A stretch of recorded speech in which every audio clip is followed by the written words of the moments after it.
See, we have already completed Ilbari dynasty or Mamluk dynasty and Khalji dynasty.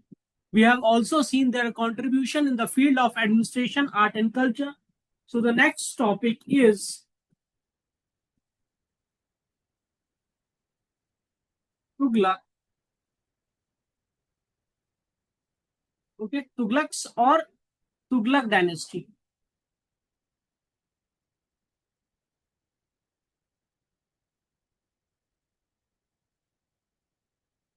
ठीक है. So, who is the founder of Tughlaq dynasty? It's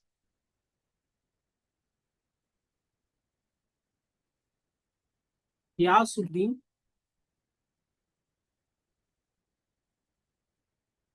double D होगा Ghiyasuddin में. Ghiyasuddin Tughlaq. Okay.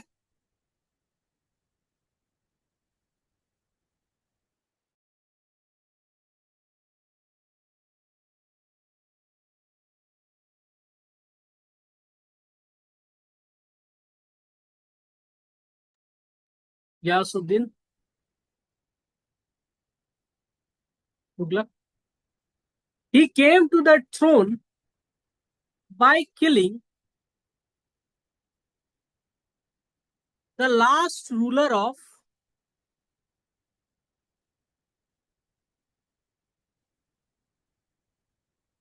Khaljis. ठीक है. Khilji's.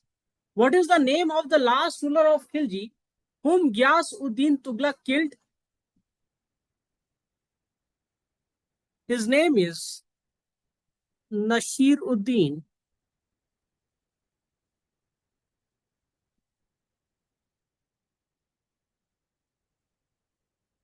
Khusro Shah. ठीक है. अब एक बात समझो, आप कैसे याद रखोगे? तो सिर्फ खुसरो शाह याद रखना. ठीक है. इजी पड़ जाएगा आपके लिए. ठीक है. ये जो गियास उद्दीन तुगलक है, तो किंग बनने के बाद या सुल्तान बनने के बाद इसने टाइटल अज्यूम किया होगा. तो इसका ओरिजिनल नाम क्या है? ठीक है. तो इसका जो ओरिजिनल नाम है वो है गाजी Malik.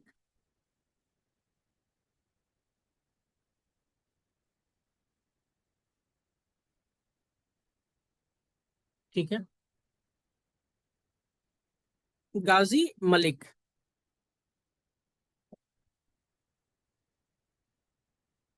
He assumed the title of Ghiyasuddin Tughlaq.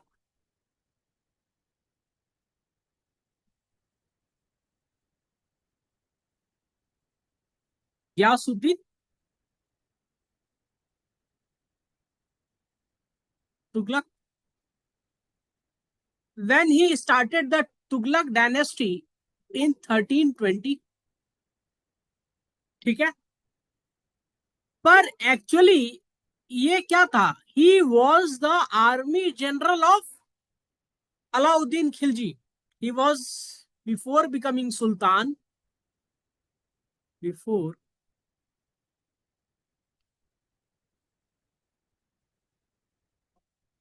Sultan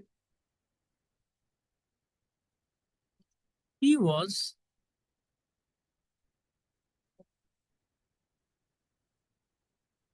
army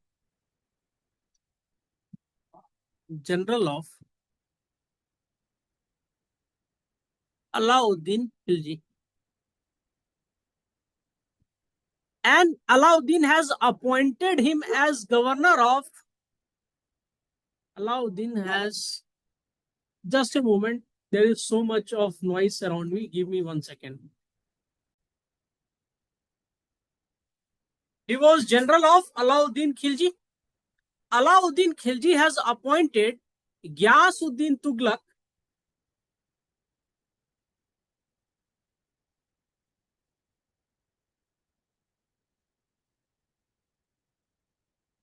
as governor of Punjab. ठीक है. तो आप 1947 से पहले का अगर भारत देखोगे तो गवर्नर ऑफ पंजाब मतलब फ्रंटियर प्रोविंस, ठीक है, खाइबर पास है, ठीक है, खाइबर पास है, खाइबर पास। इस खाइबर पास से इंडिया कनेक्टेड होता है अफगानिस्तान सेंट्रल एशिया से। तो सेंट्रल एशिया से कौन आक्रमण कर रहे थे तभी? मंगोल्स, ठीक है, मंगोल्स, ठीक है, and they were entering India and attacking, doing raids. तो यहाँ पे जो गवर्नर ऑफ पंजाब है उस समय, उसने इनको डिफीट किया 29 times during the times of Alauddin Khilji, and his name was Ghazi Malik. So Ghazi Malik was actually the title which he received from Alauddin Khilji for defeating Mongols 29 times. He was governor of Punjab, he was an army general, and he also ended the Khilji dynasty by killing Nasiruddin Khusro Shah in 1320. Examination में आपको यही questions आएंगे, इससे ज्यादा नहीं आएंगे, ठीक है। अब जब ये किंग बना इन 1320, he died in 1325 in an accident.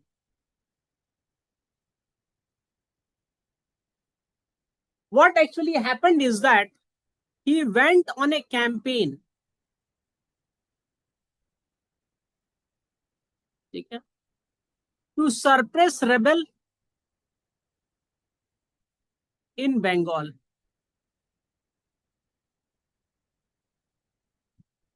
ठीक है। अब जब ये रिप्लेस कर सरप्रेस करने गया रेबल्स इन बंगाल, ठीक है, तो दिल्ली, उस समय दिल्ली को दिल्ली कहते थे, ठीक है। तो दिल्ली में एक सूफी सेंट थे,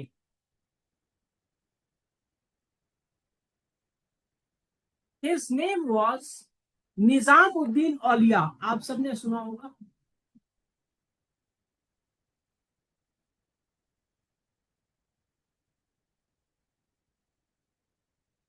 ठीक है। कुन फाया कुन जो रणबीर कपूर का गाना है, वो इसी के दरगाह पर है, निजामुद्दीन औलिया के। निजामुद्दीन औलिया के जो सबसे अच्छे शिष्य थे, स्टूडेंट थे, फ्रेंड थे, शागिर्द थे, उनका नाम था Amir Khusro.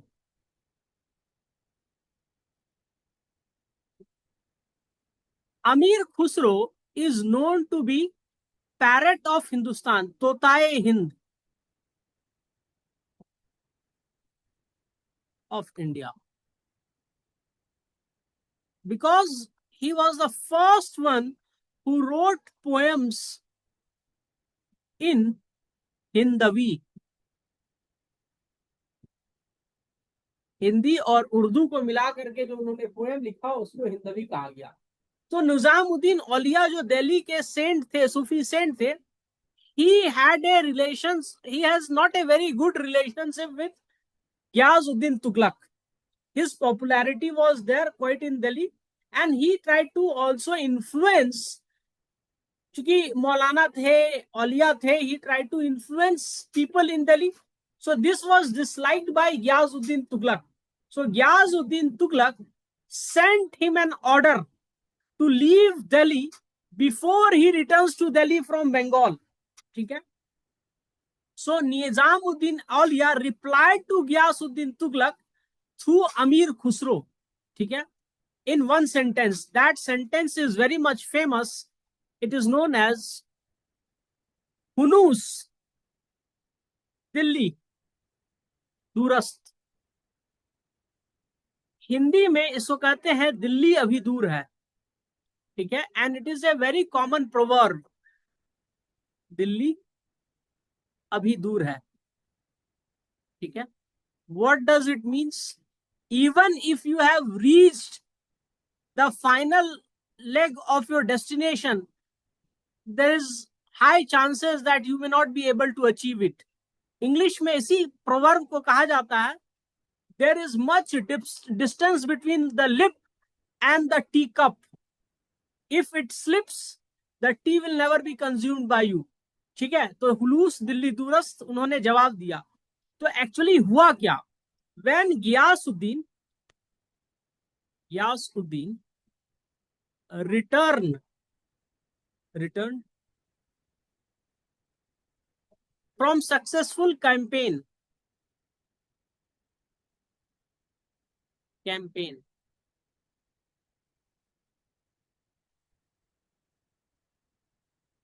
by suppressing the rebels of Bengal, he was welcomed at the outskirt of Delhi. He was welcomed at the outskirt of Delhi. ठीक है,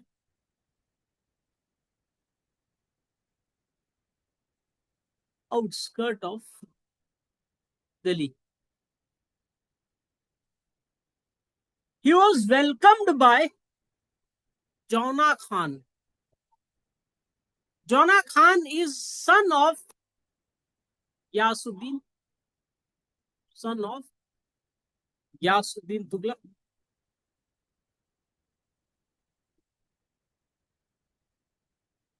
ठीक है, अब इन्होंने अपने फादर के वेलकम के लिए एक वुडन स्ट्रक्चर बनवाया और उसका बड़ा सा प्लेटफॉर्म बनवाया। ठीक है, और एक वेलकम गेट बनवाया। ठीक है, जिससे वो दिल्ली एंटर करें। तो ये बोला कि आप अपने हाथी के ऊपर चढ़ करके ही दिल्ली एंटर कीजिए। ठीक है, you should enter Delhi bye sitting on the top of your elephant. ठीक है, अब एलिफेंट तो बड़ा जानवर होता है। ठीक है, तो एलिफेंट का लोड नहीं ले पाया ये जो नीचे का प्लेटफॉर्म था, and it collapsed and Ghiyasuddin died.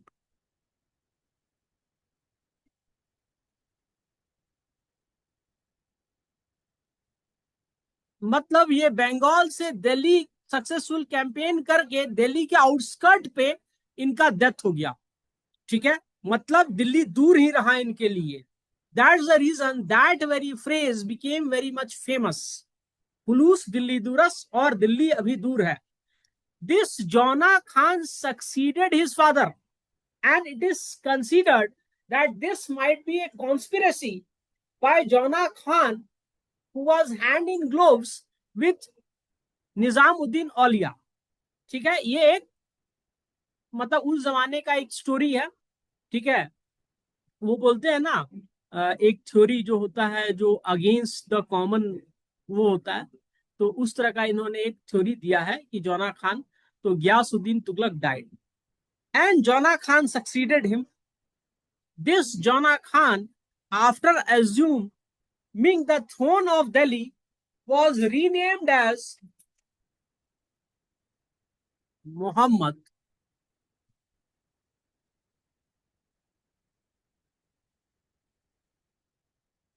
bin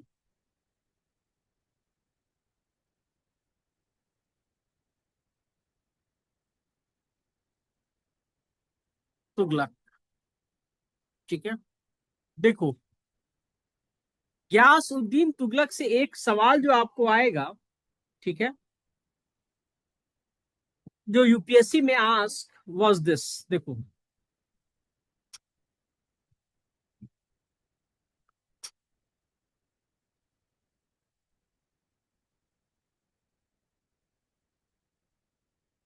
he was governor of Punjab before becoming Sultan.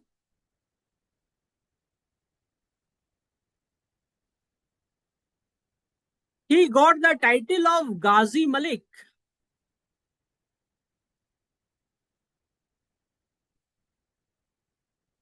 from Alauddin Khilji.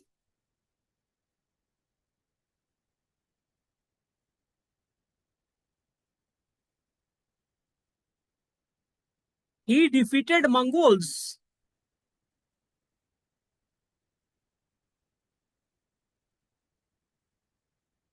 29 times.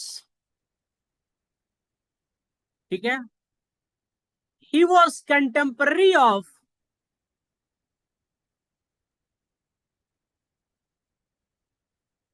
Nizamuddin Auliya. ठीक है। अब अलाउद्दीन खिलजी ने मंगोल्स को डिफीट करने के लिए क्या किया था? He had standing and permanent army. उसके लिए उसको पैसा चाहिए था, तो उसने क्या किया था? उसने उस पैसे को लिया था by increasing the tax, by increasing the revenue, or increasing the revenue was only possible by increasing the tax from 1/3 to half. अब ये 29 बार तो हरा चुका था ना, तो इसको कॉन्फिडेंस आ गया था। दूसरा, इसने अलाउद्दीन खिलजी के ही बच्चों को मार करके दिल्ली की सल्तनत ली, तो definitely he wanted to achieve popularity. तो इसने, और उस समय ड्रॉट्स बहुत पड़े दिल्ली में, ठीक है, in and around Ganga Yamuna Doab region बहुत सारे ड्रॉट हुए। तो इन्होंने जो प्रोड्यूस रेवेन्यू था उसके ऊपर टैक्स फिक्स किया 1/10। इसकी वजह से इनका जो पॉपुलैरिटी था it sword, he became very much popular. ठीक है। He was very able and experienced person and he faced number of difficulty in his time, but he successfully resolved those difficulty by his boldness. He also built a fortified capital just near about Delhi. That capital is known as Tughlaqabad. ठीक है। इसी Tughlakabad fort में आप देखिएगा कि इनका mausoleum he is buried over there.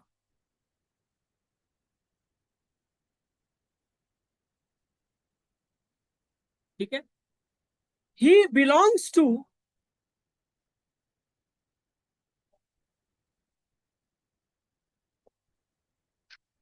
Turkish origin.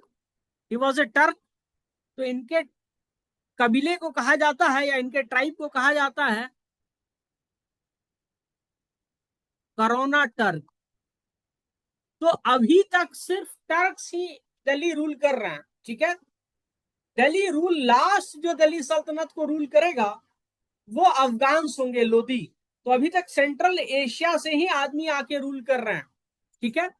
इसने 29 बार Mongols को हराया, तो इसका rapport with the soldiers would be really good, right? So he treated his soldiers well, were treated well, and he filled them with the idea of patriotism.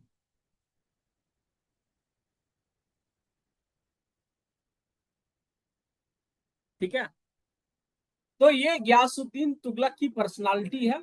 आपको possible questions किसी भी examination में यही आएंगे, इनसे ज्यादा कुछ नहीं आएगा।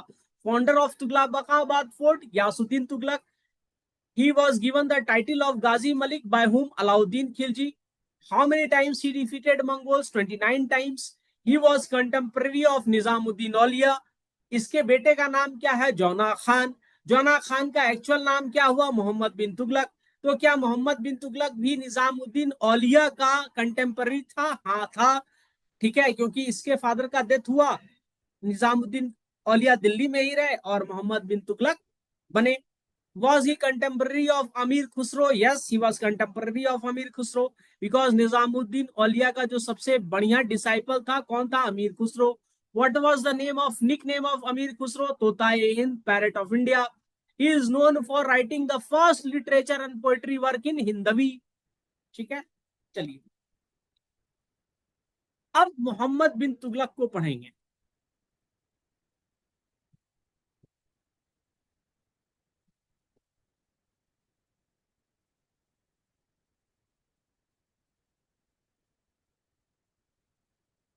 ठीक है। देखो, what was actual name of Muhammad bin Tughlaq? When did he succeeded? He succeeded in 1325। क्योंकि नाम बड़ा है तो हम लोग लिखेंगे MBT, मोहम्मद बिन तुगलक। ठीक है। 1325 में था, पावर में आया। हिज एक्चुअल नेम वाज जोना खान। एक बड़ा फेमस क्वेश्चन आता है इनके समय का, वो ये है कि इनके दरबार में, इन हिज कोर्ट, केम ए मोरक्कन ट्रेवलर। मोरक्को कहां पे है? अफ्रीका में है, याद रखना। तो अफ्रीकन ट्रेवलर, मोरक्कन ट्रेवलर।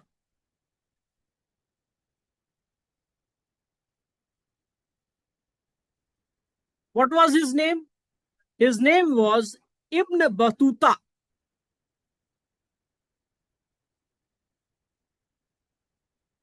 दुनिया में है ना, एक चीज याद रखना, आदमी या तो यूनिवर्सिटी में पढ़ाई पढ़ता है या तो ट्रैवल करके पढ़ता है।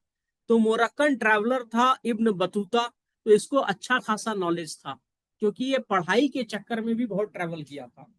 तो इब्न बतूता जब इनके कोर्ट पे आया, तो he was appointed because of his knowledge as chief Qazi.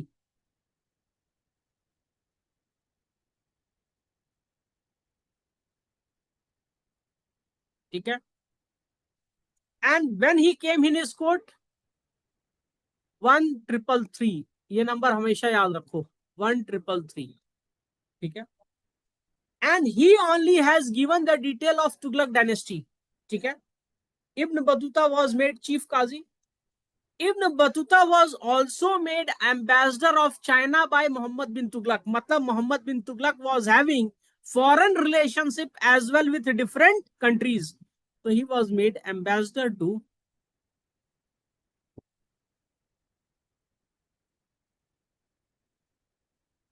China. Ibn Battuta is the first person to travel all across African continent. इस बात को याद रखिएगा। ठीक है। Is the first person to travel all across African continent. ठीक है।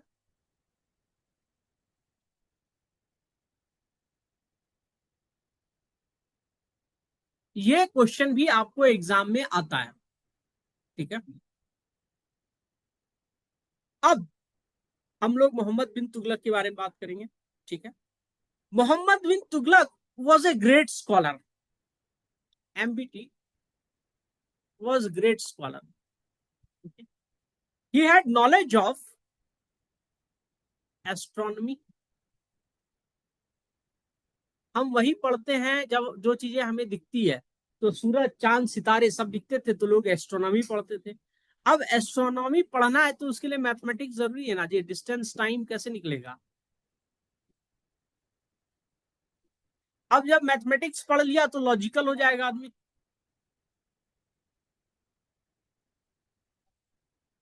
Physical science. अब ये आदमी मोरक्कन आदमी से बात कर रहा है तो डेफिनेटली लैंग्वेज के ऊपर इसका अच्छा खासा पकड़ होगा। तो Persian literature, music, art and calligraphy.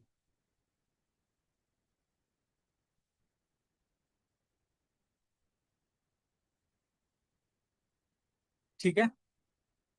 इतना पढ़ा लिखा आदमी को समझने में टाइम लगता है दुनिया को।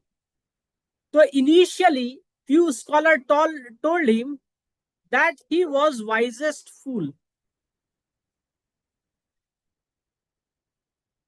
और mixture of opposites।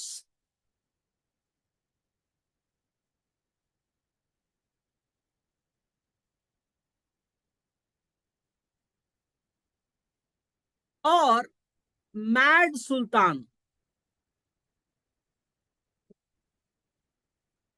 which is translated as पगला सुल्तान। जब हम लोगों को समझ नहीं पाते ना तो हम ऐसी ही उपमाएं दे देते हैं। उपमाओं का मतलब होता है टाइटल। ठीक है। But later on when he was red in detail, he was understood that he was wonder of his age। तो आपको ये क्वेश्चन पूछा जा सकता है, which among the Delhi Sultanate is known as wonder of his age. So it is Mohammad bin Tughlaq. ठीक है। Later historian has named him wonder of his age. ठीक है, why they named his wonder of his age? तो इसने दो चीज किया। पहला काम इसने क्या किया, he wanted to transfer his capital from Delhi to Devagiri. Devagiri is in Maharashtra, it is known as Daulatabad. उसका रीनेम करके देवागिरी को कर दिया Daulatabad.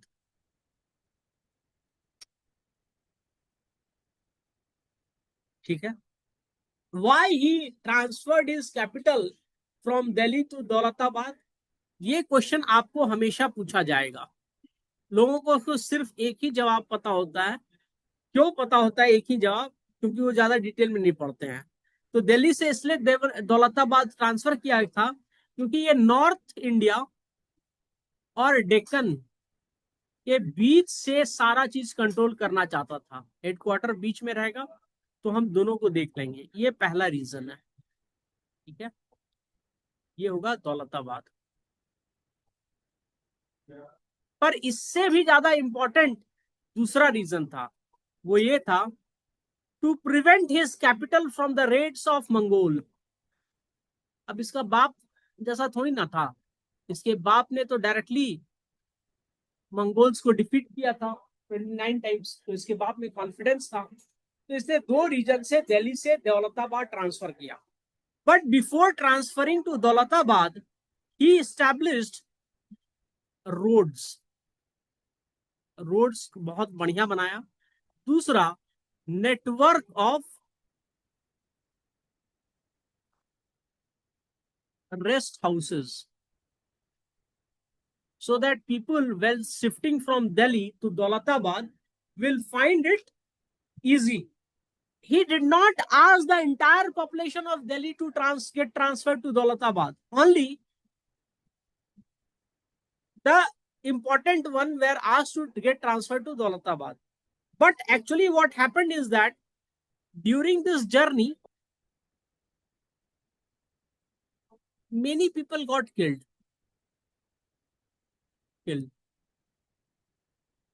There are various reasons attributed to it, because it was the year of drought and something. Second, those who reached Daulatabad were just like you people. What is the chief thing among you people? Homesickness.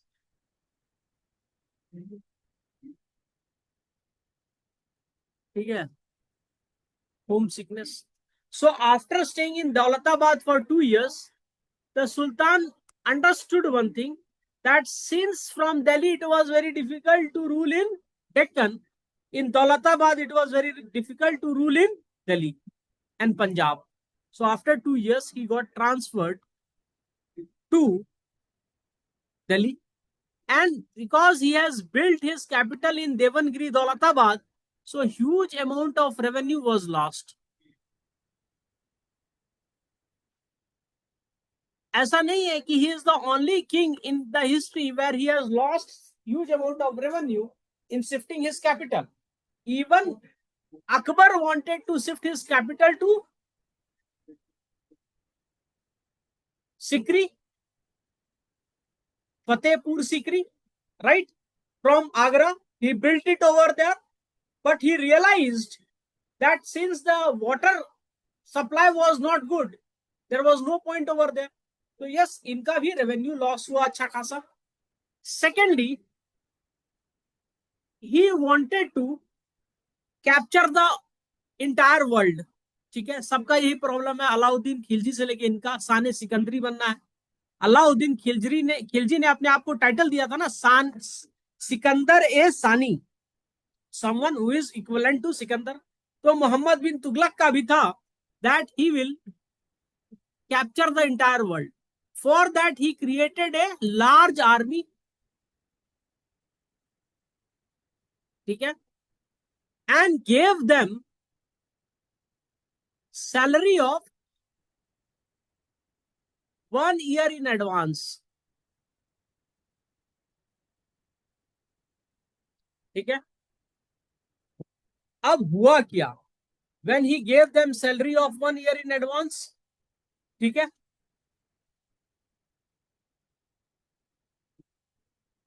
अब दिक्कत क्या हुआ, ठीक है,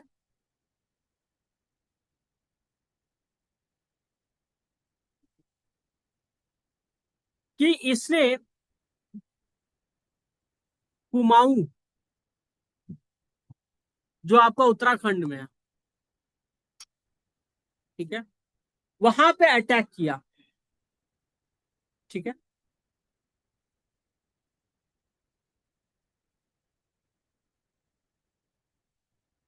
मैं एक चीज बताना भूल गया कि यहां पर अटैक करने से पहले जो ये इसने लार्ज आर्मी बनाई थी ना, ठीक है, उस समय इसने सोचा था कि हम पर्शिया, खुरासन,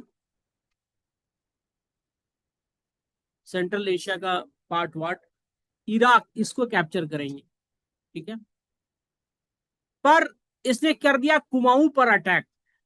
एक चीज समझो, कुमाऊं है हिली टेरेन, ठीक है, और इसने प्लान बनाया था कहाँ का, पर्शिया, खुरासन और इराक को कैप्चर करने का। इसके आर्मी में बहुत सारे अफगान आए थे, दे हैव, अफगान्स को बहुत लार्ज नंबर में और सेंट्रल एशियंस को लार्ज नंबर में अपने आर्मी में इन्होंने इनकॉर्पोरेट किया था पहले से, गयासुद्दीन तुगलक के टाइम से, ठीक है, और अटैक कर दिया कुमाऊं पे। कुमाऊं हिली टेरेन है, टफ टेरेन है, very high Himalayan range, tough terrain produce tough people, ठीक है। यहां पर इन्होंने अटैक करने के लिए भेजा 10,000 सोल्जर्स को। कुमाऊं का पब्लिक इतना मार मारा कि सिर्फ 10 आदमी वापस आया, ओनली 10 सोल्जर्स रिटर्न, और वो भी ये न्यूज देने के लिए कि भाई हम लोग को बहुत मार पड़ा है उधर, ठीक है। तो जब 10 सोल्जर रिटर्न होगा आउट ऑफ 10,000, तो आपको क्या लगता है कि आर्मी का मनोबल क्या होगा, what will be the confidence of army, ठीक है।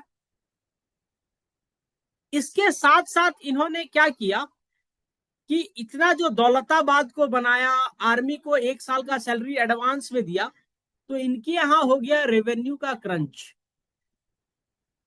रेवेन्यू में भी क्रंच हुआ सिल्वर का, ठीक है। आपको पता है कि silver coin were introduce during the time of Iltutmish, and silvers were known as tanka. अब जब सिल्वर रिड्यूस किया, तो इन्होंने टोकन करेंसी इंट्रोड्यूस किया। जो आज रुपया हम लोग चलाते हैं मार्केट में, नोट, वो पेपर नोट है, राइट, पर उसका एक वैल्यू है, आप पेपर नोट दे करके सोना खरीद सकते हो। तो इन्होंने टोकन करेंसी ब्रॉन्ज का स्टार्ट किया एंड उसको स्टेटस दे दिया equivalent to silver and gold. तो लोगों ने क्या किया कि ब्रॉन्ज के करेंसी को से ले को खुद ही मिंट करना शुरू कर दिए। If the currencies were minted in the royal treasury, it was fine, but every household in Delhi became a mint, ठीक है। Every household in Delhi start minting it, और उसकी वजह से क्या हुआ कि लोगों ने ब्रॉन्ज दे दे करके सिल्वर और गोल्ड अपने घर में घुसा लिया। तो सिल्वर एंड गोल्ड ये गायब हो गए, ठीक है, ह्यूज डिप्लीशन। जब ये टोकन करेंसी का फेलियर हुआ, तो इन्होंने वापस अपना टोकन करेंसी का ऑर्डर वापस लिया, और इन्होंने जनता को बोला कि भाई आप अपना ब्रॉन्ज करेंसी दे दो और उसके बदले में सिल्वर ले लो, ठीक है। तो फिर जनता वापस सिल्वर ले ली सरकार से, ठीक है। तो इनके कारण हुआ huge revenue loss, and when there was huge revenue loss, MBT lost support of his own people, he lost support, ठीक है। Of his own people. अब इनको चाहिए था टैक्सेशन, ठीक है। तो इन्होंने क्या किया, गंगा यमुना जो बेल्ट था, दोआब, मैंने पहले भी आपको पढ़ाया गंगा यमुना दोआब। क्या है गंगा यमुना दोआब? एक तरफ से आपकी जाती है गंगा जी, ठीक है, और एक तरफ से जाती है यमुना जी। यमुना, आप देखो, यमुनोत्री से निकलती है, गंगा गंगोत्री से, और मिलती कहाँ जाके, प्रयागराज, इलाहाबाद। तो इन दो वाटर स्ट्रीम्स के जो बीच में लैंड होता है, उसको कहते हैं दो आब। आब का मतलब होता है वाटर, और चूंकि दो स्ट्रीम के बीच में है तो दो आब, एक्सट्रीमली फर्टाइल। तो एमबीटी ने रेज कर दिया टैक्स यहां पर दोआब रीजन में। पर हुआ क्या, पड़ गया अकाल, drought. People refuse to pay tax and they rebelled, refuse and rebelled. पर एमबीटी के जो ऑफिसर्स थे, they did not showed any mercy, no mercy, ठीक है। So what people did is that they fled away from this Doab area to the eastern belt. यहाँ के जो expert farmers थे ना, वो भाग के चले गए इधर, ठीक है। अब जब लोग ड्रॉट और refuge to pay tax rebel हुए और भाग गए, तब एमबीटी को समझ में आया, तो उन्होंने क्या किया, he passed order for free grain, free grain, advance loan to peasants, and improved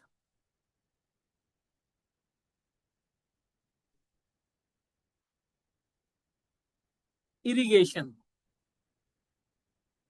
ठीक है। But it was too late, ठीक है। There was revolt all across the country. MBT का जो सारा टाइम था,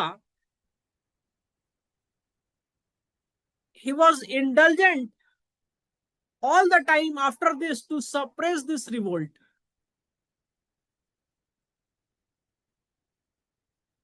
across country, from Delhi, Bengal, and then Deccan. And these revolt weakened his army and also depleted his treasury,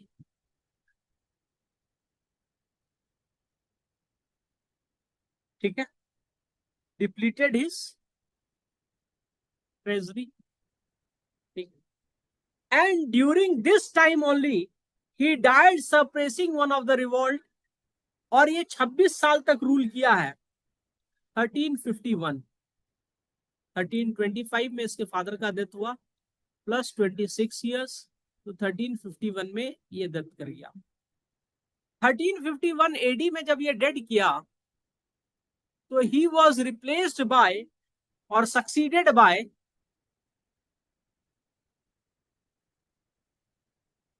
his cousin Firoz Shah Tughlaq,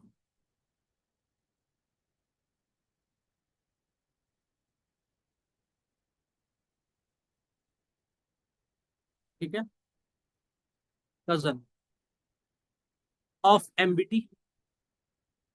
अब इस situation में कोई भी आदमी अगर किंग बनेगा तो उसको क्या होगा, उसको बहुत सारे चैलेंजेस होंगे। तो इसने पहला काम किया है कि एमबीटी का सारे उलेमा से झगड़ा हो गया था, तो इसने सारे उलेमा और नोबेल्स को लैंड ग्रांट दे दिया। मजबूरी भी था ना, पैसा से खरीद नहीं सकता, तो land grant to nobles and ulemas. तो वो लोग शांत हुए, ठीक है। दूसरा, उलेमा को देने का रीजन भी था, he was son of A Hindu Jat Jat woman, son of Hindu Jat woman. Ghiyasuddin Tughlaq जो फाउंडर ऑफ तुगलक डायनेस्टी है, वो भी सन ऑफ जाट वुमेन था, पर मुस्लिम जाट वुमेन। ठीक है, तो हिंदू जाट वुमेन का फिरोज शाह तुगलक था। तो अब जब ये हाफ मुस्लिम हाफ हिंदू था, तो इसको ज्यादा प्रूव करना होगा ना, तो इसने उलेमास को दिया। और ये अगेंस्ट हिंदूज बहुत सारे स्टेप लिए दिखाने के लिए कि that he is more prone to Muslims. ठीक है, he reduce the land tax, जो दुआब रीजन में बढ़ा था उसको reduce the land tax.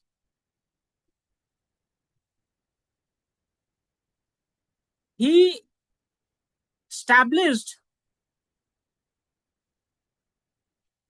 Network of canal. अब जब पैसा ही नहीं है तो पैसा कहां से आएगा, खेती से। तो ये क्वेश्चन आपको एग्जाम में अक्सर आएगा, विच दिल्ली सल्तनत रूलर स्टैब्लिश नेटवर्क ऑफ कनाल। तो इसने, दूसरा, इसने चैरिटी का एक स्पेसिफिक डिपार्टमेंट स्टैब्लिश किया। इससे पहले भी लोग चैरिटी देते थे। Qutubuddin Aibak was known as Lakh Bakhsh, but he started the department of charity.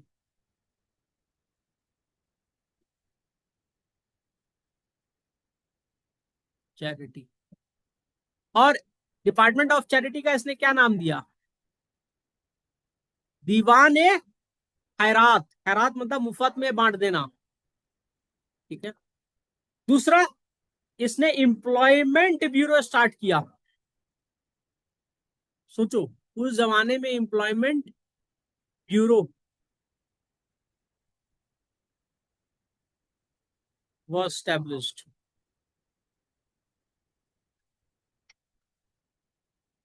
by, he started a separate department to look after slaves।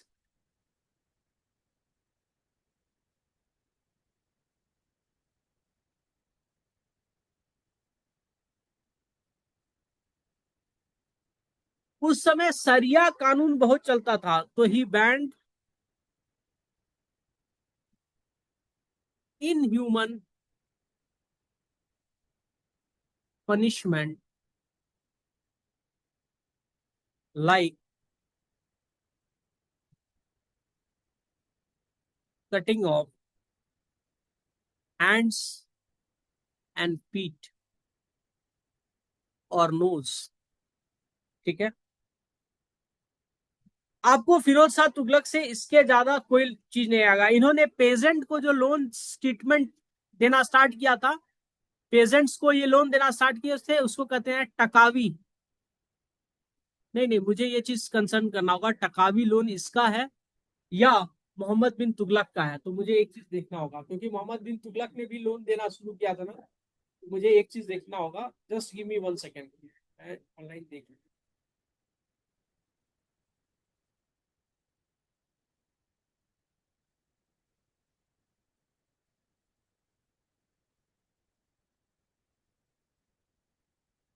हाँ, मैंने बोला ना, टकावी लोन जो था ना, वो मोहम्मद बिन तुगलक स्टार्ट किया था। ठीक है, यहाँ पे हम लोग ने मेंशन करना भूल गए। Free grains advance to the peasant, इसको कहते हैं टकावी लोन, याद रखना। लेकिन फिरोज शाह तुगलक ने बहुत ज्यादा दिया टकावी लोन। स्टार्ट इसने किया, पर फिरोज शाह तुगलक ने सबसे ज्यादा लोन दिया। ठीक है, ठीक है, सबसे ज्यादा लोन दिया। ठीक है, अब आपको इसके अलावा कोई क्वेश्चन नहीं आएगा। ठीक है, फिरोज शाह तुगलक का डेथ हुआ, and after his death civil war broke out.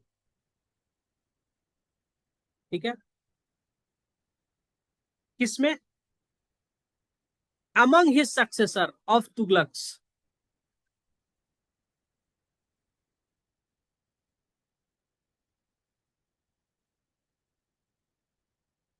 पर हुआ क्या कि इस एम्पायर का अंत होता है by a raid of Timur. Timur the lame. ठीक है, तैमूर लंग और Timur the lame. The lame, lame का मतलब होता है 1% जिसका एक पैर खराब हो, ठीक है। He was Mongol ruler of Samarkand and he invaded India in 1398. With this Tughlaq dynasty comes to an end, ठीक है। आपको इससे ज्यादा कोई सवाल नहीं आएगा, ठीक है।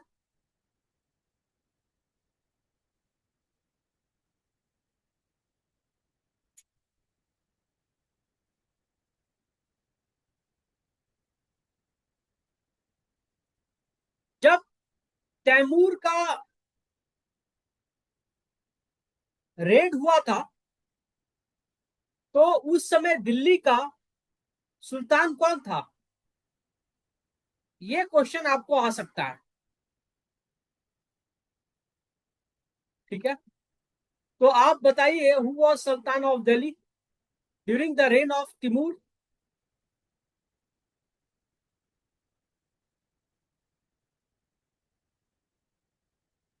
तो यही तुगलक डायनेस्टी का जो लास्ट किंग होगा वही होगा। इसका नाम है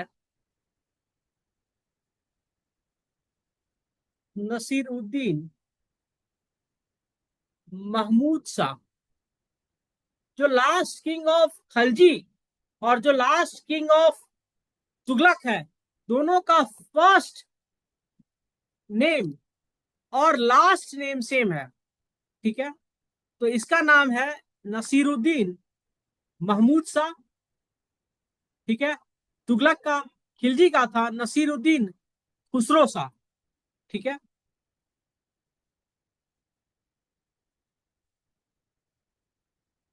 ठीक है।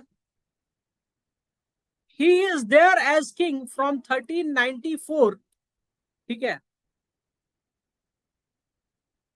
टू 1413, ठीक है। पर जब रेड पड़ चुका था तो ऑलमोस्ट खत्म ही हो चुका था, कुछ बचा नहीं था। He was king for the namesake over there, ठीक है। क्योंकि तिमूर जो है उसने दिल्ली के थ्रोन पर अपने एक गवर्नर को बैठा के गया, उसका नाम था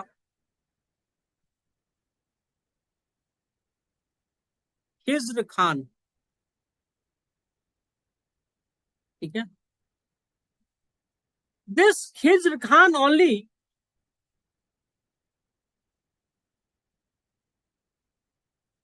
स्टार्टेड सैयद डायनेस्टी,